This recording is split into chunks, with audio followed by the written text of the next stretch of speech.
This is the Meet the Team podcast. I'm Brady Jolly. I'm with my good friend and coworker, Daniel Nash. Daniel is our sewer sales manager. He's had a lot of positions here. He's worn a lot of hats over his almost 10 years at the company. So just going to get to know you a little bit, Daniel, and talk a little bit about your time here and time in the trades. So, All right. yeah, man, why don't you just start by telling us about yourself? Tell us, personal stuff about your family, what you like to do for fun, that sort of stuff. Okay. Yeah. I'm married with one daughter. She just turned 18, so we're kind of at the end of that child raising part of our lives. Um, I love the outdoors. I like to do a lot of backpacking and stuff, and so that's mostly my personal side there. What's your favorite backpacking place you've been to? Well, I've done a lot here in Kentucky, so I like that a lot. A lot of very close to here, there's a lot of different terrain, rocks and cliffs, and it's just a beautiful area. So Yeah, and what is it that you like about hiking and backpacking?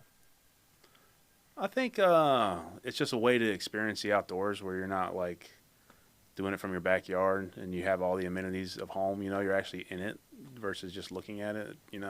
Yeah. It's nice to drive by and see it all, but it's something different about actually being in it. Yep, for sure.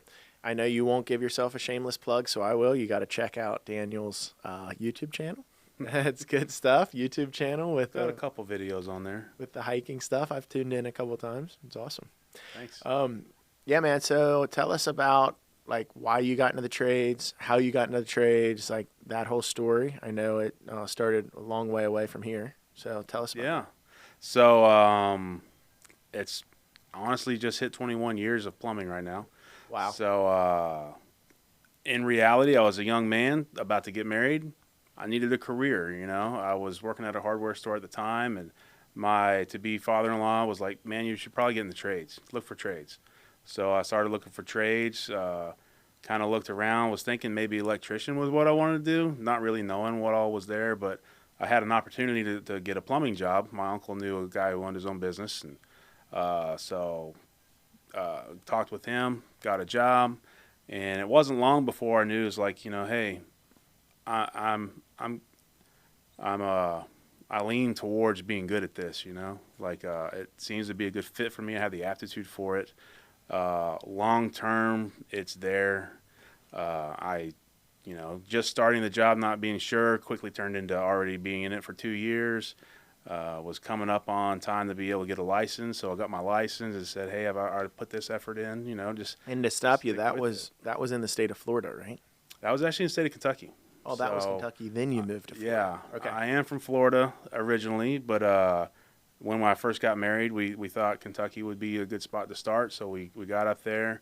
Had some family things happen where we went back to Florida and stayed there for about 10 years as well. And so I plumbed in both states. What part of Kentucky were you in originally? We were originally in Louisville. Okay. My dad's family's from there. And what was that company like that you were working in Louisville? So the one I started with down there was a much smaller company, 6 people total, including the owner. So a lot of new construction with homes and stuff. That was the beginning, or probably right in the middle of the big housing boom back then in the early 2000s. Houses being built everywhere, custom homes, just new neighborhoods popping up left and right. It was a very busy time. So that's kind of where I started doing a lot of new construction with homes. And then did some service work and stuff at that time. And then when I moved back to Florida, it wasn't long that we had the market crash, the recession and stuff. So housing was just nobody was building houses anymore. So I was in commercial construction at that time, a lot of new hospitals and hospital remodels, schools, science laboratories and stuff like that for schools and hospitals. A little bit of both. Worked at a deaf and blind school down in St. Augustine, which that was really neat to be able to be a part of that. So, Cool. Okay. And then you got your Florida plumbing license, hmm right? And your Florida master license. yeah. Is that right? So What was I that was. like? It is a natural progression as you get into the trades and do it more and get your time in. It's a natural thing to like follow through. It's kind of like you're following through, like any professional license. Like it's part of becoming that. If you're a plumber, you want to fulfill that. So yeah, and I like challenging myself. It's not enough just to do the work. I want to know the ins and out of it. I want to learn and be the professional and be the expert. So. Yeah. Okay, so we're coming up on 10 years that you've been working for us. Mm-hmm. So talk about, I think that you're probably the second or third tenured person here now. Yeah.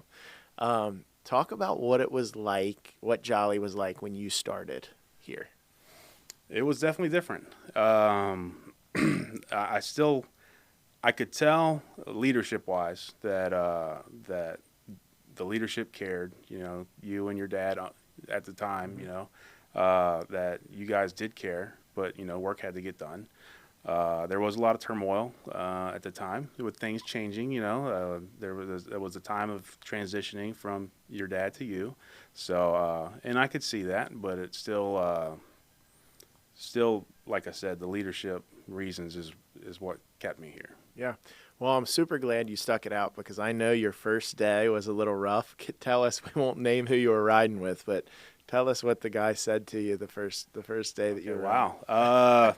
Yeah, so my very first day, within the first 10 minutes of meeting some of the crew, there was an older person, and he said, "You made a mistake coming here." Oh, gosh. And I've been around enough to know that, like, someone who would say that to someone on their first day, they're an unhappy person. They're not someone necessarily put a lot of stock into. Man, well, I'm so glad you stuck around. That's like a nightmare for any company that's trying to recruit people and get good people. Yeah. I think that story is like, I always think about it as I reflect back on like how far we've come, honestly. Mm-hmm. Yeah. I can't imagine that anybody that we have now would talk like that about the company, and I would hope that if they felt that way, we would know about it and be able to straighten it out. Yeah. Glad you stuck it out, man. Yeah, me too. Talk about from then until now, like your journey at Jolly. My journey at Jolly. Okay. So I started as a service technician. Come in and, like I said, I had done other types of plumbing and stuff, and I've done a little bit of service for a short-term period here and there. What really attracted me to service work is that you're actually, you're working with the person who gets to enjoy or use the product, as a way to say it. You're able to provide, whether it's a bathroom or a new faucet or something that wasn't working, and bring it to a working state, and you actually get to see and communicate with that person who's getting it. Versus new construction, you might build a hospital, but who's using that hospital? You never have that connection. So that was a big thing for me to try to get into service work. So, and in service work, we've done all kind of different things. We've ranged from new installations on stuff to adding bathrooms and additions and stuff on people's homes, to fixing small leaks, to under people's houses and under their floors. And so, but yeah, so I was in a truck for really about 5 or 6 years, I guess, as a service technician. And, and I, not to brag about myself, but I feel like I did well in that position. Yeah. And kind of stood out as somebody who actually followed through with his job, made sure he took care of his commitments, and could be depended on. Totally.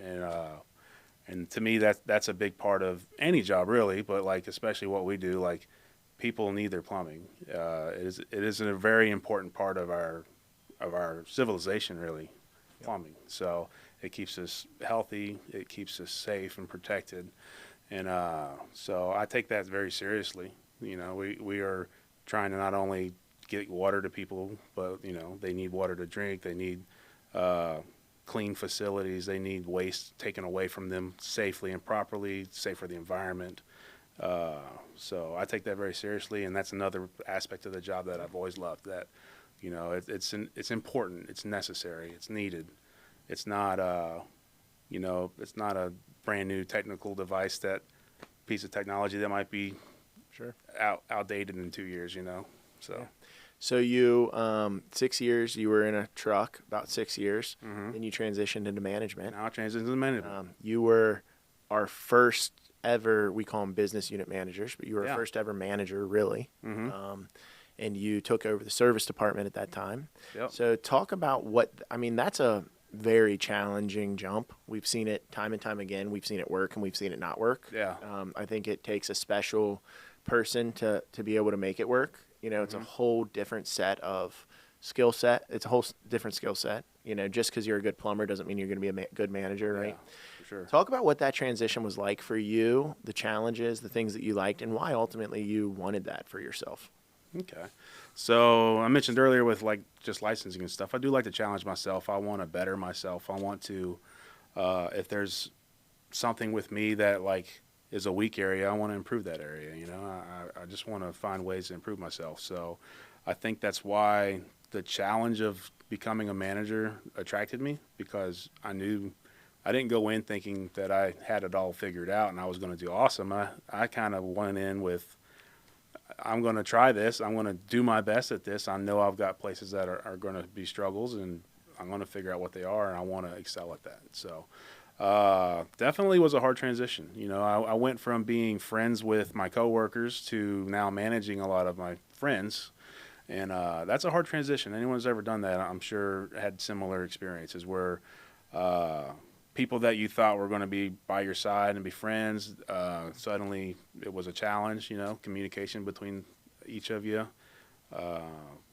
figuring out how to work together. So, it comes with new responsibilities. So my responsibilities changed, and I know from the outside that can look like maybe I changed, but I think really what changed was my expectations of me, or the expectations that were on me, and my responsibilities. So Yeah. That just kind of changed where my focus was. So then you were in plumbing service manager for a couple years. Yeah. And then you jumped over to sewer manager. Yep. We're going like a year into that, right? Yeah. So talk about what that transition was like and what the differences between sewer and service have been from your standpoint. Okay. So I felt like that was a much easier transition to go from manager of one business unit or department to another, because I've already kind of, it's a pretty lateral move. And so in that regard, it felt smooth. It felt simple, for lack of a better word for it. You've made it look easy. It wasn't necessarily easy, but I felt like I was accepted well. I mean, I was already regarded as a manager here, so it wasn't like having to, earn that spot, necessarily. I was already a manager, so it was easily to expect me to come over to this other department and manage it, and I felt that from the crew as well, and everyone that reports to me. So Cool. Okay, so we're just gonna get into some trades, like your experience. You've experienced like every level: new construction, service, Yeah. different states, management of multiple departments. 21 years. You've seen just about everything you can for plumbing. Does anything come to mind of like one of the most unique or craziest situations that you've ever encountered out there? I've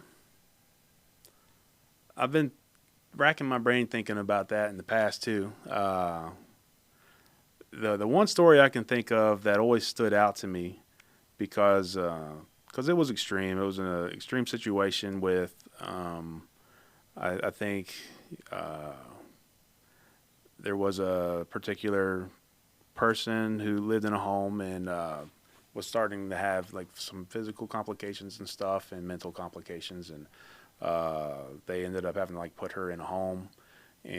But one of the things that they have done, and people who have had family go through this have probably experienced similar things where, they don't take care of themselves very well. So she had clogged up all her toilets and was continuing to use them, and so probably didn't really know to ask for help, didn't know what to do. So, Oh, wow. So when we come in, they had 3 toilets in the home that were completely overfilled. with paper and waste. So, you know, coming up with a solution for that to like help the person who was taking care of the home stepping in, you know. So we ended up, because it was just so bad, it had been there for like 6 months too because the house sat vacant. So, you know, the best solution was new toilets because it was just caked in hard. So and it was the cleanest way to do it. We could throw some trash bags over the toilets and keep them contained. But yeah, and it stands out too because the lady who was having to step in and take care of it, she was very, you know, wasn't sure how to move forward. This was like a nightmare situation for her, but we were able to get that taken care of. Wow. So Man, that always what was it like stands pulling? out. What was it like pulling those toilets? It was a very mental game. Like looking at it, you're like, oh my gosh, am I really going to do this? Like, this is one of the grossest things I've had to do, maybe. Yeah. But it really wasn't bad. It was, like I said, we were able to take some big contractor bags and we covered the entire toilet up, covered it completely up. And at that point, you could touch it and work around it and stuff. And we were able to disconnect them from the floor pretty easily and kept them in the bags and put them right in the box that the new toilets came in, and were able to haul them out and get them to. Was that here, Jolly? It was. It was. Yeah. Okay, so you know, we all have, like, all of us have been in our trades. Like, when you get a job, when you were in a service truck, you get a job. You know, there's jobs you get and you're like, oh, sweet, yep, this is gonna be a good one. There's jobs you get when you're like, oh gosh, this sucks. You know. Yeah. What jobs would you get that you would really like when you were in the field? You're like, oh, this is gonna be awesome. I'm gonna crush this. What jobs was that? I think I always liked any type of like repipe. So one stands out to me in particular was one that we were in a crawl space, very small quarters, but we were redoing basically, it was a small house, one bathroom house, but we did everything that we could. We were replacing all the pipe and getting rid of some old cast iron and copper. And if you have copper drain lines in your home, I know you know, but like copper will just kind of corrode and go away, and there'll be holes in the pipe. So it was, of course, leaking into the crawl space and stuff. We had to find ways to kind of clean up our area and work around it. But Cool. but yeah, I always liked those kind of jobs, getting in a crawl space and doing some work. And Interesting, because a lot of times Yeah. people to that question say, oh, crawl space. That's the thing I don't like. You know? Yeah. So talk about the things like that you were most like, man, this job's going to be tough. You're not happy about when you get the ticket. What would those jobs be? Wow. I kind of feel like I don't really remember any Good. that I just hated, you know, like, Yeah. I mean, they were all had their challenges. I think, you know, going behind other people sometimes could be tough. Mm-hmm. Like if someone else has already attempted something a couple times, because you don't always know what you're getting into. Sure. You know, are you going to have to redo everything? Is it just something simple? But those could be tough sometimes because. So you mentioned crawl space. When you're in a crawl space, what critters are you would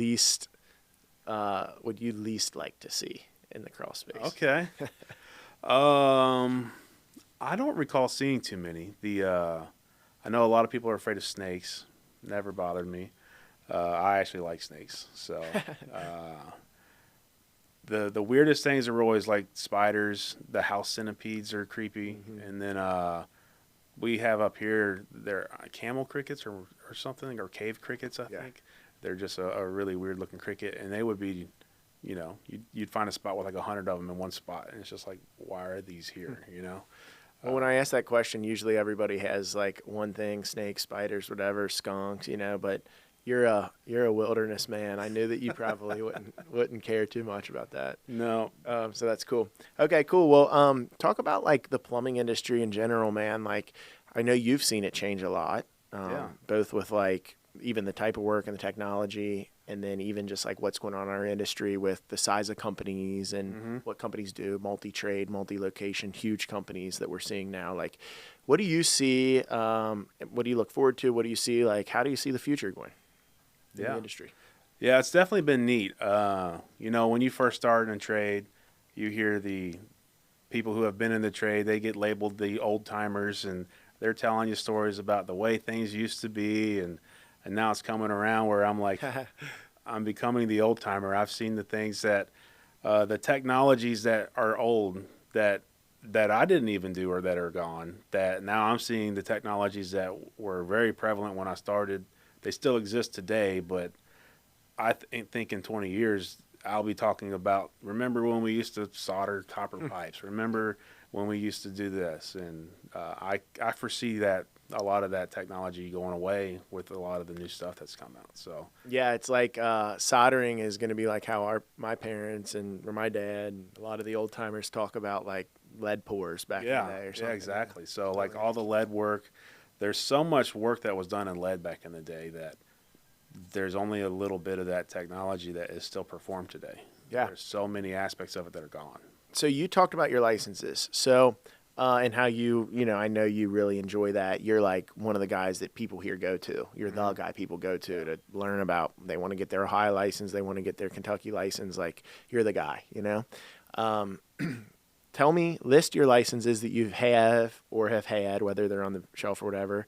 And then like why, again, tell us why you've wanted to get all those licenses. Okay. So I've got my journeyman's in Kentucky. That was the first license I got. We were able to get that 2 years in, basically. So I was like 2.5 years in. At that time, and then honestly, my father-in-law had passed, and that's why we moved back to Florida to help with my mother-in-law. So down there, same thing. I'm going to figure this out and get my licenses. And so I got down there in Florida, it's county by county. So I've got a Duval County, Jacksonville license because that's where we would live nearby. And that was the main metropolis area around Jacksonville. So I got that journeyman's license. And then while I was down there, decided to get my master's license, and that's a county license as well for Clay County, which is the one I lived in, which is next door to Jacksonville. And so I also got my medical gas license while I was down there because we were doing a lot of hospital work and stuff. But, medical gas is a very specialized thing. It has to be renewed every 6 months. And, when I moved back up here, I wasn't working with medical gas or companies that did medical gas. So I went ahead and let that one slip just because it was so specialized of a license. So since then, I've gotten my Kentucky master's license now that I've been back up here. And we work really close to Ohio, so Cincinnati is also a similar with county licenses, and so I've got my Cincinnati license as well, Cincinnati journeyman's license. So you're a beast, dude. That's awesome. And then maybe your Ohio contractors. Maybe my Ohio contractors. I've put my application in, so it's amazing, dude. What's your craziest trade story? I almost mentioned it while we were talking that crawl space job I was thinking of was one I did with Peyton. Oh wow! It was like the first one he'd done.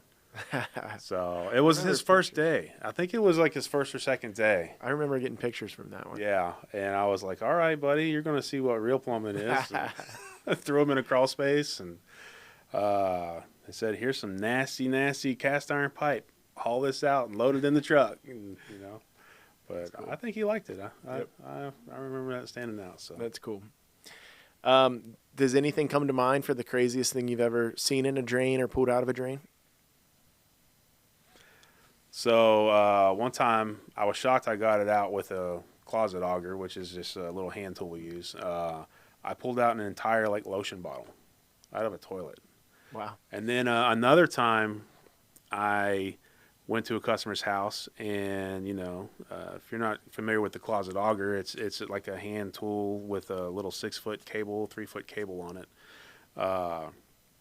So he called me out, toilet clogged up, just a toilet. So the first thing I would like to do is try that, because there's a good chance it's just the toilet. There's something going on with the toilet, whether it's the toilet's not operating properly or there's just something clogged in it. Either way, it's a good place to start to help diagnose what the issue is. So, quoted him the price and showed him the tool I was going to use. And he's like, that's what I just did. I don't want to pay for you to do that. I just did that.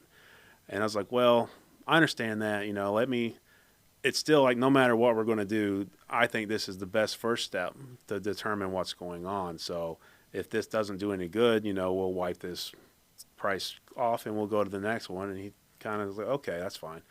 Again, so he'd already done it, couldn't get it out. There's something else wrong, right? So I throw it in, and I go in and out, in and out, in and out, and a credit card pops out of the toilet. So I was just like, well, there was something in the toilet. Like, he was like, how'd you do that? I was like, well, just how you use it, you know? It's like, I've Nice. done it a few times, and pulled the credit card out. Kind of funny story. He's like, wait, that's my card. My girlfriend lost this card. Nice. So I thought that was always fun. Then you went ahead and swiped it for the balance of the job, and we rolled out.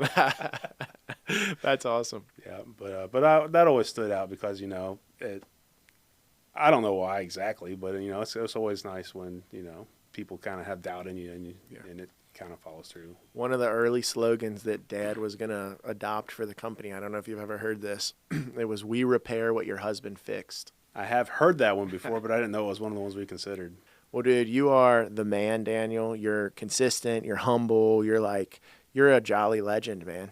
10 years, coming up on 10 years. It's like, Yeah. It's been cool. It's been so cool working with you and like seeing you grow from, you know, I still remember when you walked into the old office the first day, and me and Dad are like, man, I think we got a really good guy here, you know, to see Yeah. what that's blossomed into 10 years later is like amazing, man. You're somebody who everybody here looks up to, and I just like consider it an honor to work with you, man. So thanks for everything you've done for us. Well, thank you for giving me the opportunity, man. And I actually remember that day and coming in, and it was like maybe 3 months before you really called me, because I don't know, knowing what I know, like there was a lot going on you guys were working through. But yeah, I was glad to get that call. So Cool. It's awesome, man. Thanks for being on the podcast. yes, sir. Thank you.